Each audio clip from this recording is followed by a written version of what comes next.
from Chairman Reed. Mr. Chairman, I reviewed the minutes. They are on our iPad, and Mr. Chairman, I move they be approved. I have a motion. I got a second. Second. Commissioner Rather. All those in favor say aye. Aye. Opposed? Let's move on. We do not have any public comments. Next on the agenda is we're going to confirm one conservation vacancy, 5-year term, February 2024 to 2029. We have 2 applicants. We have Cindy Ayers and Howard Jones, and I'm going to call, is Miss Ayers here? Miss Ayers, come on up. We have a lot of people here doing boards, so what we're wanting to do is we're wanting to know who you are and get a familiarity with you because we don't know these names, so we want to put a face to them. Ms. Ayers, it's all yours. Okay, first of all, good evening. Thank you for the opportunity to address you tonight or this evening. As you just heard, my name is Cindy Ayers, and I'm here to give you a few reasons why I would like to serve on the Conservation Board. The first reason is I'm fairly familiar with Lane Agri Park. I have been a 4-H parent for a number of years. Both our boys served in 4-H. I currently serve on the Ag Advisory Board, and I'm a member of the Rutherford County Farm Bureau, both as a director and a member of the Leadership Committee. We, along with several other ag groups in the county, have recently purchased some equipment for the extension agents to use over there. I know Rebecca Norman and Mitchell Moat in particular have plans for that.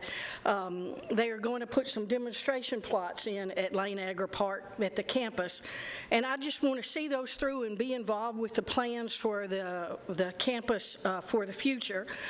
This is important to me as a farmer, because I am a farmer, for city folk to see and ask questions as to why farmers do the things that we do. They need to see our work, our stewardship, and the delicate balance that we have between nature and productivity that we experience on a daily basis. Second, in 2022, I was a member of the Leadership Rutherford class in 2022, so I'm a graduate of that. And there I received training to be a leader, and we're encouraged to get involved in moving the community forward to the benefit of all. I hope to do this while still showing others the benefit of agriculture, because irregardless of the differences that we all have in this room, I'll absolutely guarantee we have one thing in common. We all sit down to eat, and you're not going to eat without agriculture. And then I have sports and community involvement beyond the ag fields. I spent many years in sports, mostly softball, but I also played some flag football, a little bit of basketball, and a little tug of war. And athletics taught me discipline, teamwork, and resilience. As a community member, I've helped organize local events, workshops, and educational programs to raise awareness, in particular about agriculture. One of those being, I would be strongly amiss if I did not mention Adventures in Ag coming up on April 13th from 10 until 2 at Lane Agri Park. And I believe in the power, and I'll just plug, Charlotte P. would be thankful that I said that because she's always encouraging Adventures in Ag. I believe in the power of community engagement to drive positive change, and I'm committed to fostering collaboration among members. In conclusion, I have a deep-rooted connection to the land. I have board experience, and I have dedication to community involvement kind of make me uniquely in a position to effectively serve on the Conservation Board. Thanks for your consideration, and I look forward to serving alongside you if I receive it. Thank you. Is there any questions? Thank you, Ms. Ayers. Next is Howard Jones.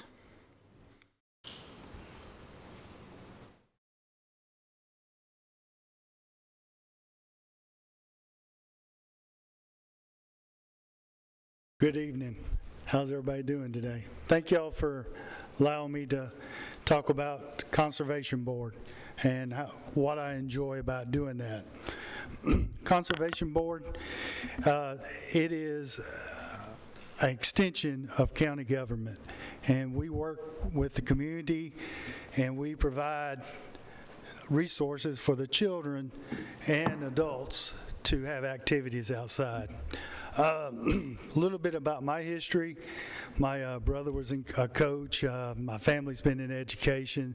So this is a natural fit for me, growing up around academics and athletics and tying the community together and being an extension of the county. Currently, we're at or exceeding pre-COVID levels in recreation, soccer, and working with local principals and local administrators and continuing to grow all areas of the county and getting the youth involved. And just a good example is the pickleball courts at Blackman. We partnered with the Blackman community and got that going. There's a lot of exciting things going on the Conservation Board that I enjoy doing and would look forward to getting the projects completed. That's why I'm up here asking for a reappointment. It's a great team. It's a great community. In my opinion, this is the best county in the state, maybe the country. And being part of that is and part of a team that's helping that grow is really, really tremendous blessing. Any questions? Thank you, sir. Tell me about it. You're currently a member now. Yes, sir, I am. I took Mr. Cates' place. You good? All right, commissioners, we have 2 applicants for 1 position. We have Cindy Ayers and Howard Jones. Mr. Chairman, Yes, sir. before we vote, can I just ask a question? We've had 2 individuals here, and one is very strong in agriculture. The other was very strong, of course, in the Conservation Board.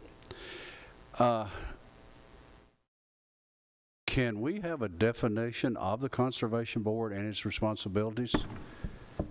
Well, I'll tell you what, I can. We've got the chairman. Talking about Mr. Marshall? Uh-huh. Mr. Marshall, you want to come up and explain?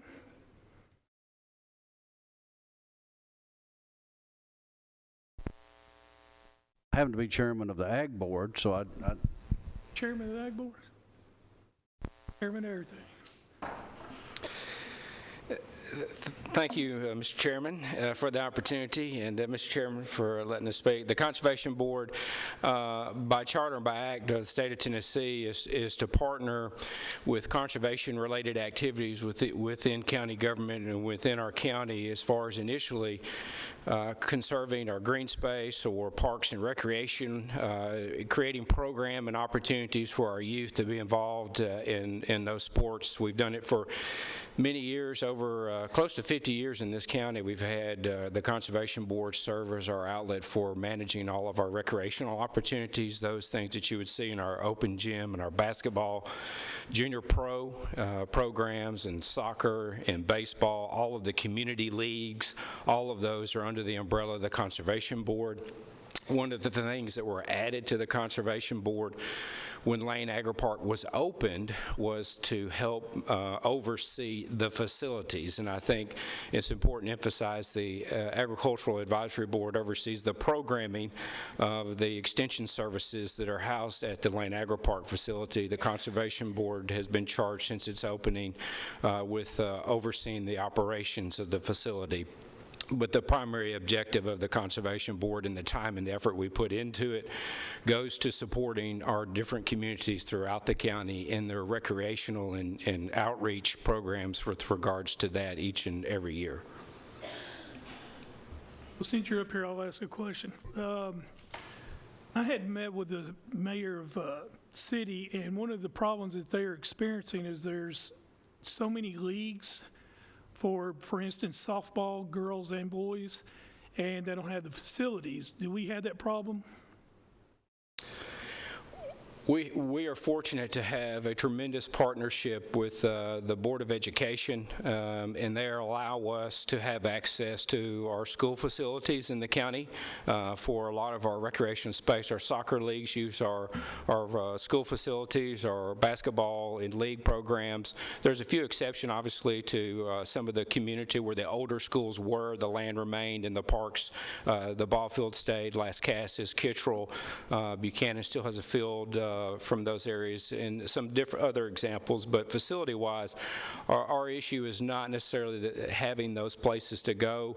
Really, to be honest with you, with some of the leagues within the city not being there, or some of those opportunities, like in soccer, we've seen tremendous growth. We had over 700 students involved in our soccer program we added just recently, and we expect that to at some point be larger than our junior pro basketball program that we offer throughout the county. So that's, facility-wise, is not as much of an issue because of the good partnership we've had for many years with the Board of Education.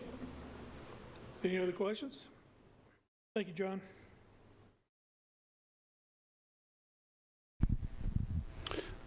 Thank you for that explanation, Mr. Chairman. Mr. Chairman, I work very closely with Ms. Ayers on my ag board, as well as agriculture and this sort of thing. She does an excellent job there.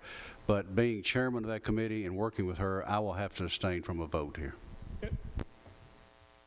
All right, we have 2 applicants. We're voting for 1. Go ahead and call roll call. Commissioner Kush.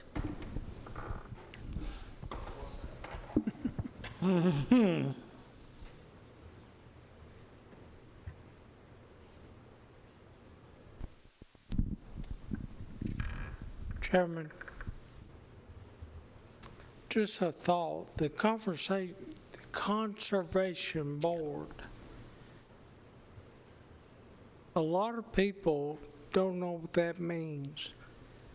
Now, I'm not a fan of Sports Authority or Recreation Authority, but could that be renamed? Because conservation is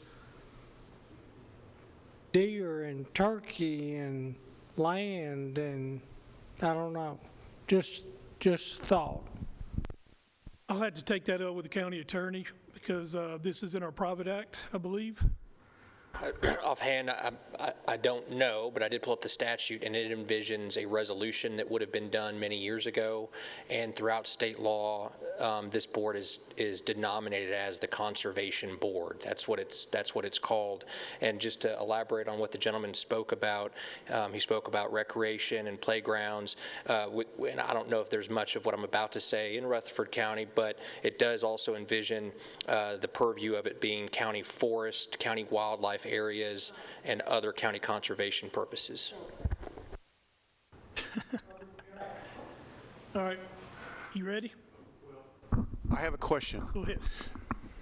Is there any reason why a person could not serve on both boards? They can. You talking about the ag board and Yes. the conservation? Yes, you If can. I were to vote for the lady that serves on one now, could she serve on both, or would she have to give one up? No, she can serve on both. Okay, then I will cast my vote for Ms. Ayers. All right. Commissioner Beverly. Ms. Ayers. Commissioner McAdoo. Jones. Commissioner Rather. Jones. Commissioner Johnson. Jones. Commissioner Reed abstained. Chairman Harris. Jones. Congratulations, Mr. Jones.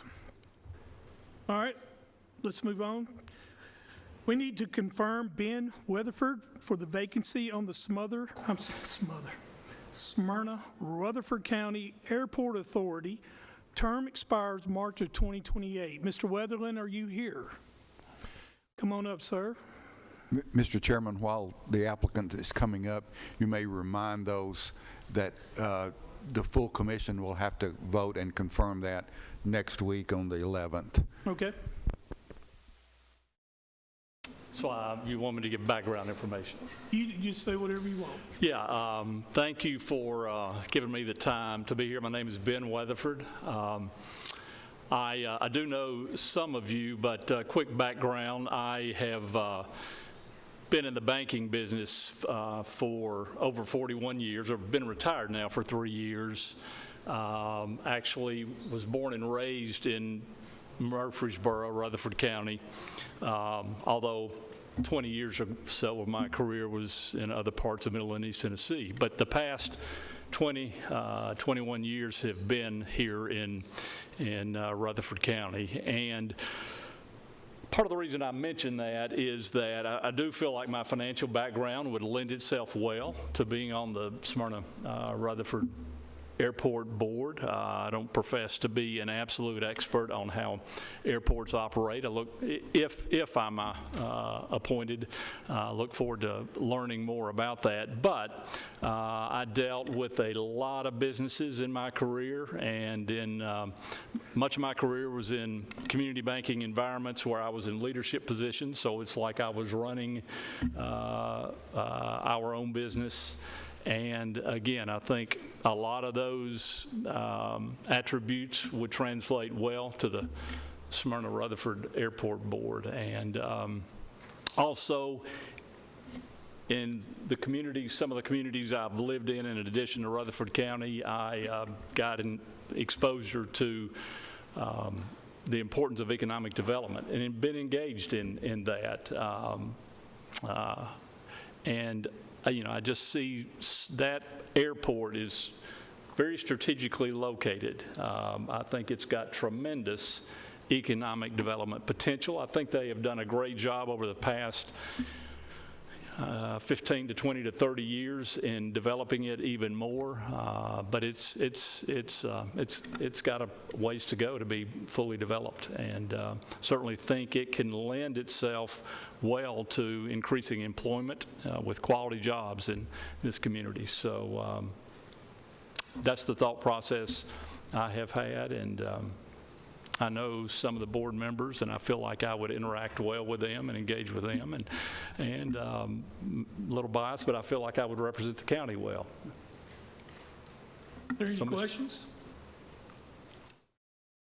Are you currently on the board, or is this? No, I'm not. Okay. All right. Well, thank you, sir. Yes, sir. All right. We are not. We're voting to confirm this is a mayor appointment. We're just giving a positive recommendation, and it goes to the full commission, as all of our boards go to the full commission. So go ahead and do roll call. It's a yes or no vote. Commissioner Cush, Yes. Beverly, Yes. Commissioner McAdoo, Yes. Commissioner Rather, Yes. Johnson, Yes. Commissioner Reed, Yes? Chairman Harris. Yes. There you Congratulations. All right, next we're going to move on to the Board of Equalization. Now, once you pull up on your iPad, you'll see 4 names on there, commissioners. Ms. Hutton is applying for the alternate position. So there'll be a total of 4 applications, or 4 positions that we got to fill, but one of these will be the number 6. So Ms. Hutton is the only one that we have that applied for that position. So is she here? Is Ms. Hutton here? Oh, he. First of all, let me apologize. Well, I'm going to blame Rob Mitchell for that. He should have told me. He was withholding information from this board. Would you like to come on up and introduce yourself? Sorry about that. I get it. Thank you, Commissioners. I'm Shelby Hunton, lifelong resident of Rutherford County. I guess this would be my 4th term on this board. I've been selling real estate for parks for 22 years. Also serve on the City of Murfreesboro Airport Board, Rutherford County Habitat for Humanity Board, and also treasurer for the Friends of Campus School. Selling real estate for 22 years, I think the other board members would probably tell you that there's a couple of us that are agents, and we have pretty good knowledge of the equalization process, and we're called on quite a bit to help out with that. So, Any questions? All right. Thanks, sir. Let me just say something. The name Shelby is a great Southern name. If you know Shelby Foote as a historian, that name is very recognizable, Mr. Chairman. Okay, well, I got to answer that. Shelby from the basketball player at Oakland is the one where I got it. So, anyway, we have one We have one opening and one applicant. So we're voting on Mr. Hutton. So go ahead. Commissioner Kush? Yes. Commissioner Beverly? Yes. Commissioner McAdoo? Yes. Commissioner Rather? Yes. Commissioner Johnson? Yes. Commissioner Reed? Yes. Chairman Harris? Yes. Thank you. All right, now we're going to the County Board of Equalization vacancies, 2-year term. We have 3 applicants for 3 positions. We have Daniel Alcorn, Della Goodman, and Greg Tucker. Mr. Alcorn, are you here? Come on, would you like to come up and introduce yourself?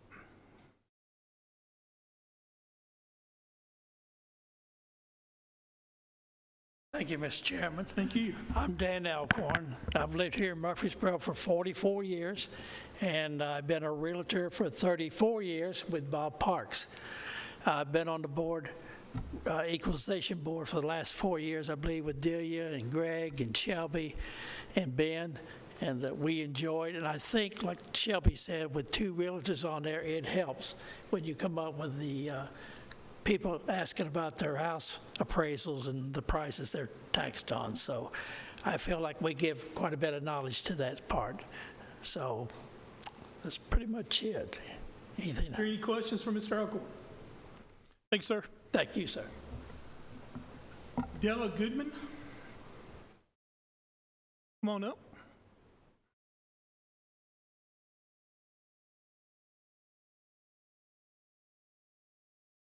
Go right ahead. Thank you, Mr. Chairman. I'm Delia Goodman. Excuse me, Delia Goodman.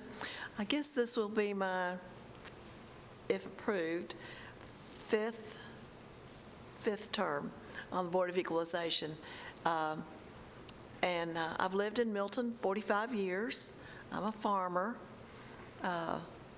very involved in our operation, farming operation, and I've also raised 5 children out there. I have 12 grandchildren. I grew up in Murfreesboro, went to Central High School, Middle Tennessee State, also went to campus school. So I've seen it grow. It's pretty astounding. I'm proud of the way we're growing. And I will say I did used to be a teacher, and sometimes having that teacher voice has been helpful on the board. So, Is there any questions? Thank you, ma'am. thank you. Mr. Tucker?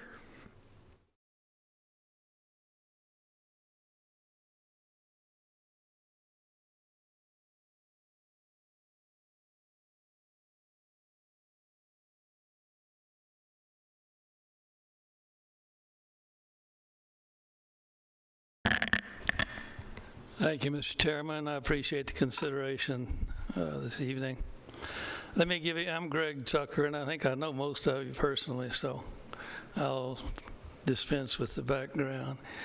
But there are 3 reasons why I'm willing to apply and serve in this capacity.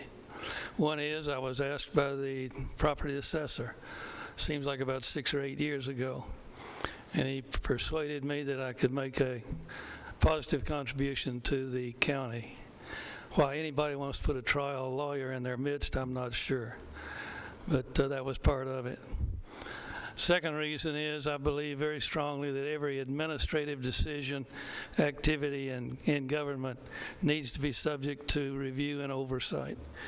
And the Board of Equalization is essentially an appellate board for those citizens who feel like they hadn't gotten what they deserved or needed in terms of property assessment.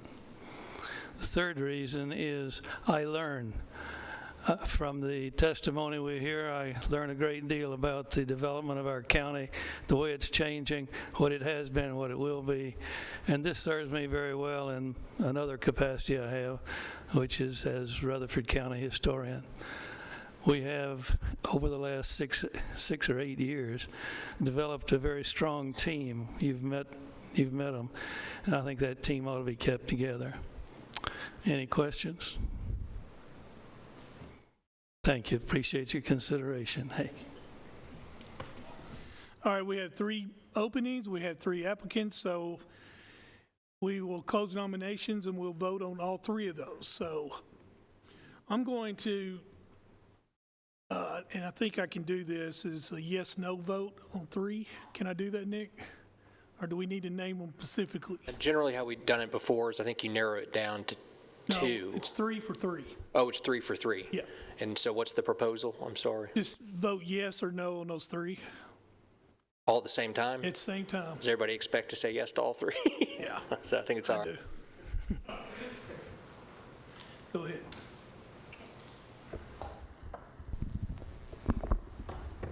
Commissioner Cush, Yes to all 3. Commissioner Beverly, Yes to all 3. Commissioner McAdoo, Yes for all 3. Commissioner Rather, Yes, to all 3. Commissioner Johnson, Yes for all 3. Commissioner Reed, Yes, yes, yes. Chairman Harris. Yes, all 3. All right, congratulations. All right, we're going to move on. Next is our lobbyist report. Will Denami.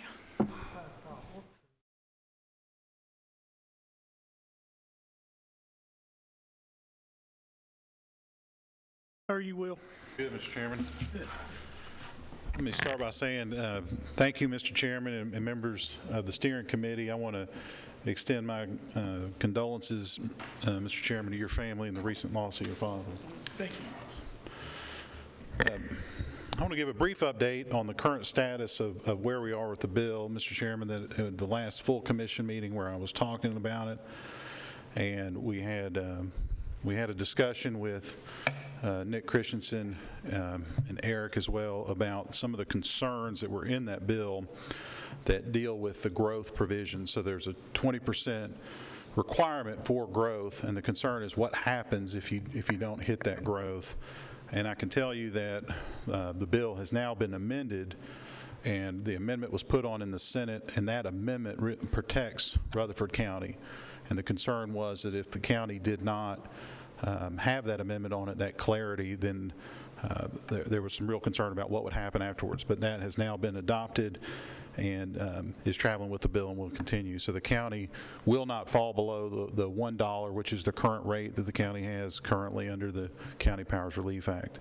There's a second amendment, and that second amendment is for counties that have private acts that don't intend to go under this. And there was a concern by several counties that the way the language was written in the last amendment, that those counties would be inadvertently harmed, and there's an amendment that will be put on tomorrow in Finance.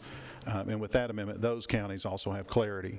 So the bill is really taking shape. The questions and concerns of other counties or unintended consequences are all being cleared up.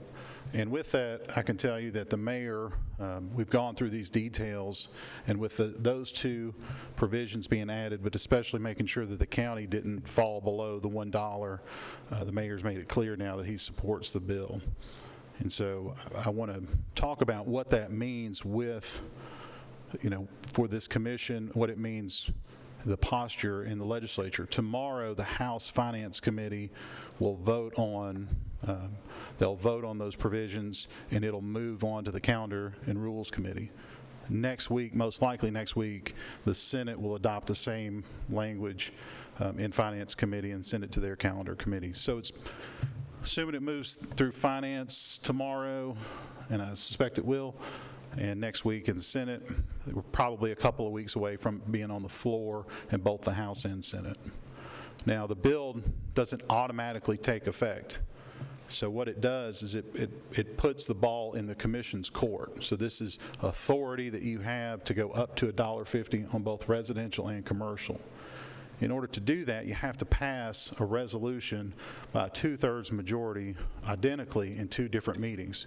So if you want this to take effect for July 1, I think what Nick could tell you is that you need to be ready to go in both May and June in order to put that in effect by July 1.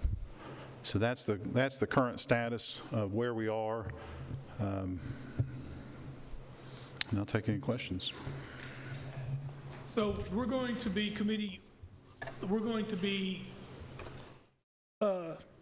I'm going to bring forth a resolution to support this next month.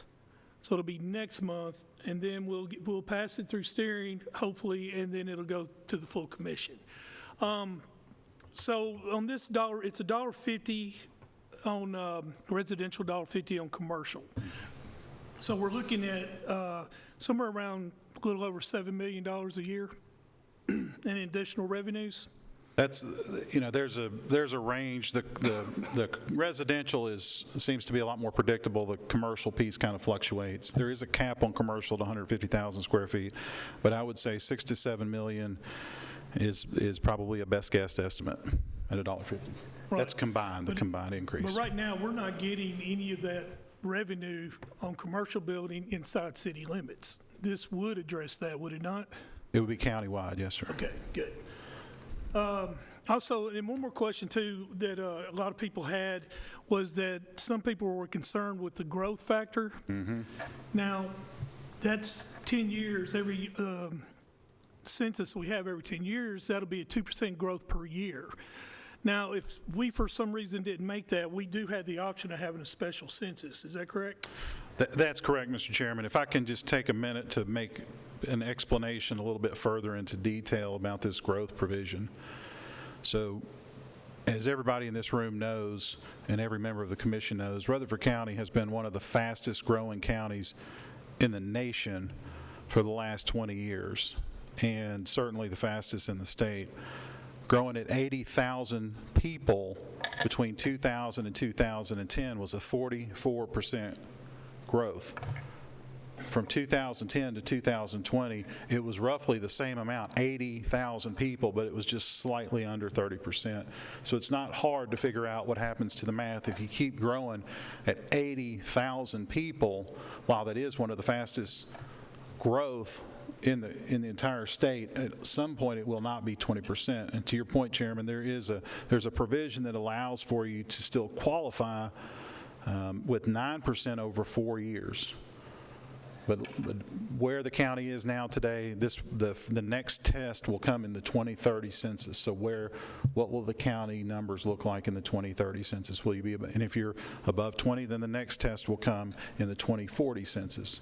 So those are the growth requirements. Now, the additional piece that I want to mention is there's also every 4 years, which you would, without this bill, you'd be able to exercise next year a 10% increase.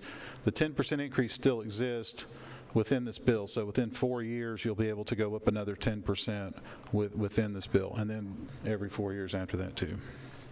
It's also a 10% increase every 4 years, is that correct? You have the ability to increase 10% every 4 years. All right, is there any questions on this? Go ahead, Chairman. Right, and Will, the proposed $1.50, what is it now, or what would we be giving up to get that $1.50? We're not giving up anything. Right now, we're at $1 per square foot for residential, and we're not getting I don't think we're getting anything 40% on commercial within the county, not the city. So that would go up substantially. I believe, Mike, just to give you numbers, I think we collected $353,000 last year on commercial. Don't hold me to that exact figure, but it's around that. This would bring in right at $4 million. Am I correct on this, Chairman Phillips? I should have my numbers, should be right on somewhere. Only if growth continues. Yeah. If growth flattens out, it's going to be nothing. It could be nothing, correct? Yeah, well, it's going to most likely be an increase in the residential. I want to caution you, you should take a look at maybe a 5-year. The mayor's got the details of what a 5-year on commercial looks like. It fluctuates. But 4 years was $4 million was the best year, and that could occur. But my point is, if we're talking about figures based upon prior history, That's right. And if that history does not repeat itself, if growth slows down, then those figures would go down at an equal rate. That is correct, Mr. Chairman. There's another component of the bill that you should be aware as well. When Senator Reeves and Representative Baum carried a bill that made the adjustment in 2021, they changed the date from when this tax is paid and split it half amongst the permit issuance, half amongst the certificate of occupancy issuance. This bill changes it all to certificate of occupancy. So that may also show up in the aggregate of what's collected in terms of when it's collected, which fiscal year it falls into.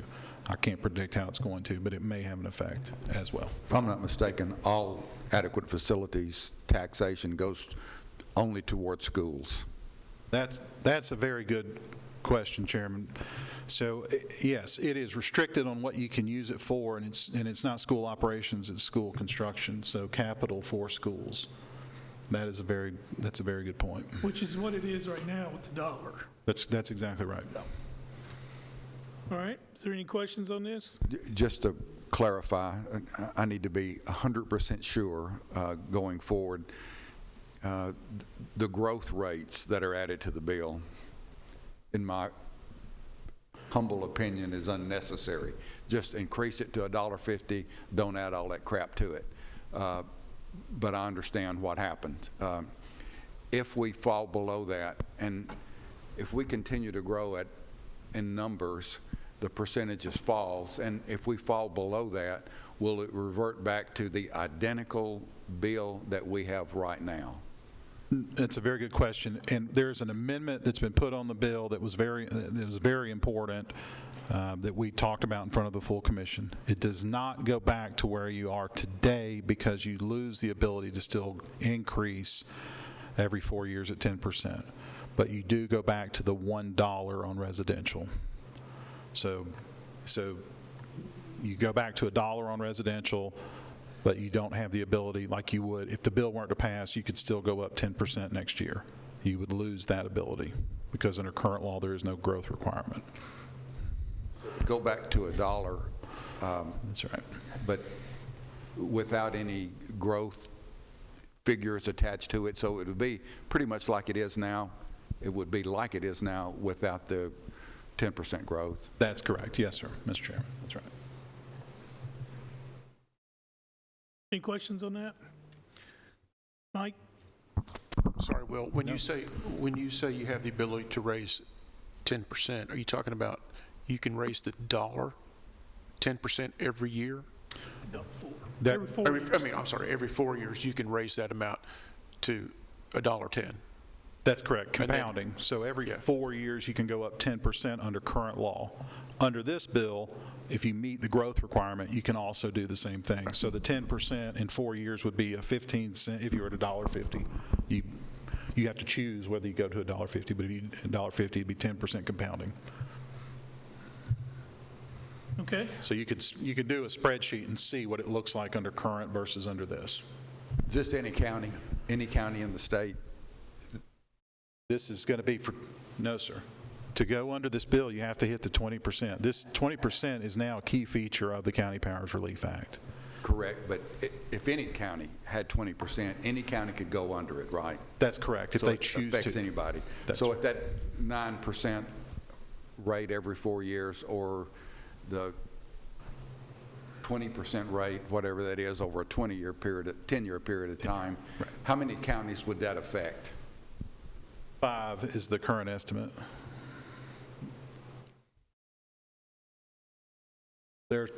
There's I think 3 that are not under it that would consider it: Murray, Sumner, Montgomery. So in theory, they would, if they wanted to get rid of their private act and go under the County Powers Relief Act, and I suspect Murray County will do that.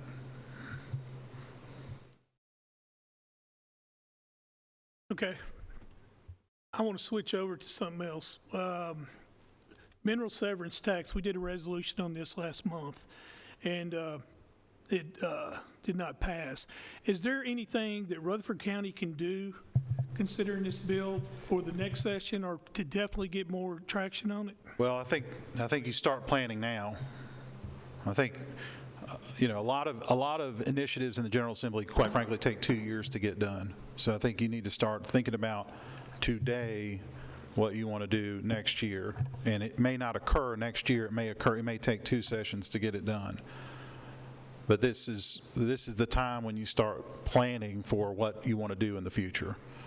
And the mineral severance tax is a good example of when you set a dollar amount, or I think it's 15 cents. If you set a flat rate in the statute with no adjustment clause or ability to adjust without changing the statute, then over time, of course, that diminishes in its value, and that's where that sets today.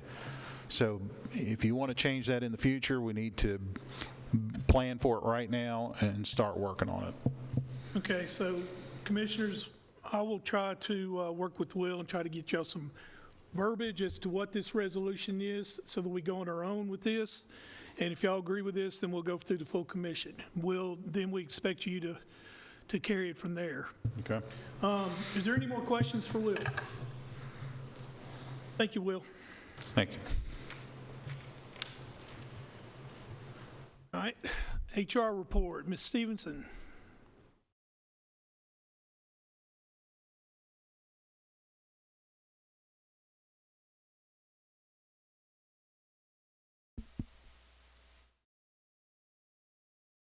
Good evening, Commissioners and Chairman.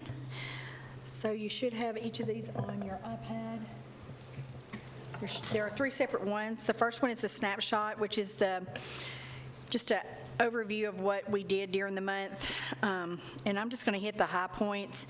ADA is just where we provide assistance in the courtrooms and various if somebody needs something translated.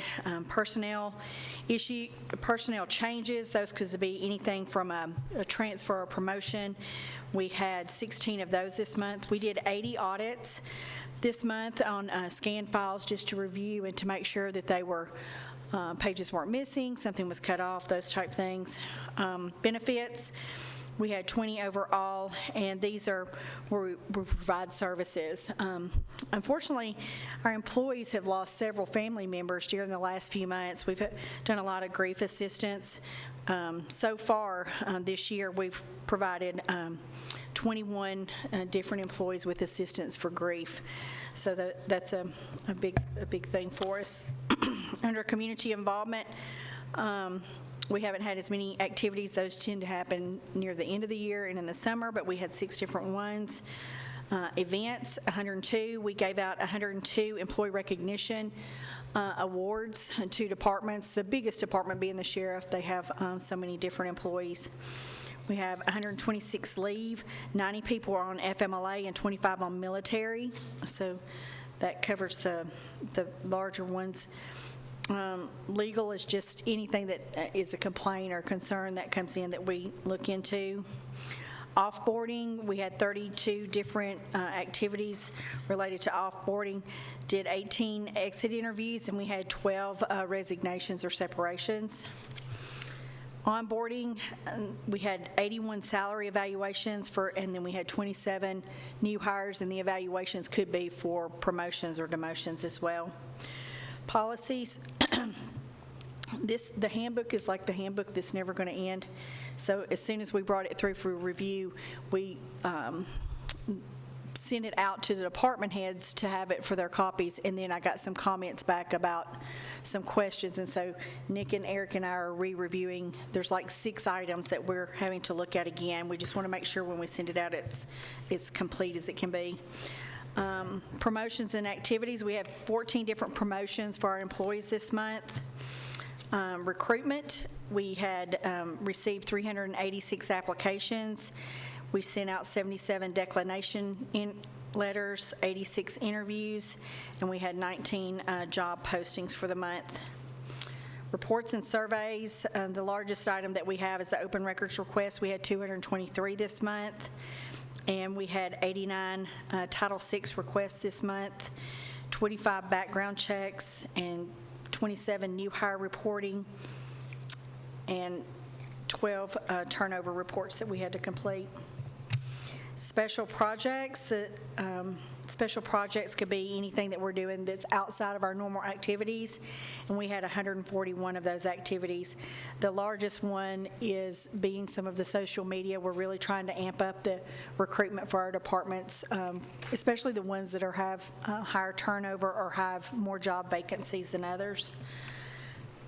Testing, we had 109 different activities, with the primary ones being for the new hires. So the new hires will get background checks, drug testing, physicals, those type things. Title VI, again, I mentioned 89 different activities.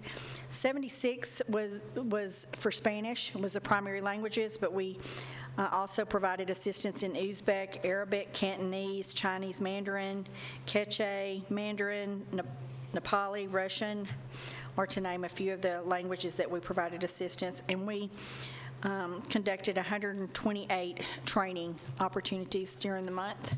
So that covers the snapshot. The job postings is listed on there just for you to look at which departments we posted jobs for the month.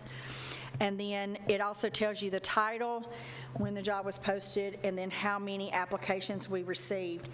You can see in some of these positions we're not getting applicants. Two of the positions, one of the ones at the top is a part-time advanced EMT. We haven't received any applications for that one this month. That's an ongoing one that stays open for several months. But our paramedics part-time and full-time, we're having trouble in the ambulance service with the recruiting. The next item on the list are vacancies, and this highlights every vacancy that we have in the county currently. This is as of, ran this report at 4 o'clock this afternoon, so you'd have the most recent report. It tells you the department, how long the position's been vacant, the title, and you can also reference that to your job postings, because some positions we don't have postings for currently.